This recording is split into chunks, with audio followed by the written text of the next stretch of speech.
The South African rand made a quick recovery from its first full reaction to Brexit, says Spangenberg, African Economics. The African economy has already been suffering from slowing demand from China and falling commodity prices. What impact will Brexit have on the continent's economic stability? Right, so our outlook at the moment is that it will have limited effects over the short term anyway. The majority of the impact from Brexit has been increased uncertainty and risk aversion in global financial markets. And the majority of African countries aren't that financially integrated, with the exception of South Africa, which saw a sharp depreciation in the rand directly after Brexit. But for the rest of Africa, the impact is going to be limited for now. There might be some factors affecting trade relations in the future, but this will be a lengthy process as new trade agreements are worked out. The weaker pound, though, that might have an effect on exports to the UK, but the UK isn't the biggest importer of African goods. So the effect will, like I said, the effect will be limited. The South African rand was the worst performing currency after the pound on the day of the referendum result. South Africa also has close financial ties to the UK and free trade with Europe. How do you think South Africa will navigate this situation to attain growth in the long term? Right, so like you mentioned, the rand plummeted quite badly right after the election.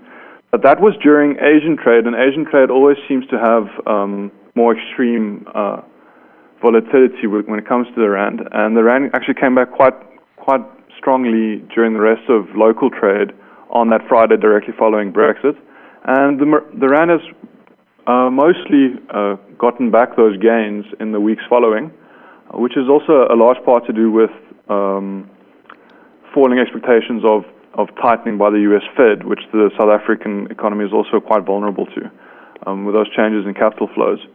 So for now, the main effects will be increased volatility and increased uncertainty, and that filtering through to the South African economy.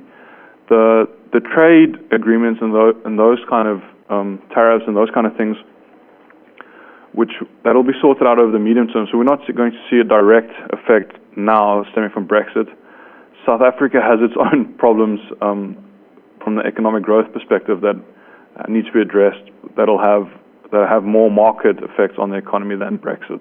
So looking ahead, we need some policy reforms from the government, and we can see maybe some renewed demand from China, that kind of thing, and that'll have a much larger effect on the South African economy. The rand fell 7% when the result was released, which is the steepest slide since the 2008 financial crisis. What are the direct effects of this, and will it take as long to rebuild its economy after 2008? Or are these figures to be seen as temporary? Right, so like I've mentioned before, the rand has mostly come back from that sharp dip, and even directly after it, you saw the rand, I think they'd strengthened again by almost 2% during the very next session. So we broadly see this as a very temporary slide in the rand. The big thing at the moment is the US Fed's interest rate hiking cycle and what that will mean to capital flows to South Africa, which it uses to finance its current account deficit. So that is very important for the economy itself and the rand's value.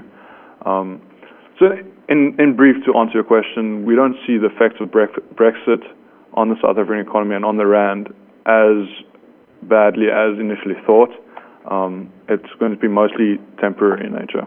A big thanks to our guest economist today. Well, that's all from me, Lucy Porterman, but do stay with Dukascopy TV for everything Forex. Bye for now.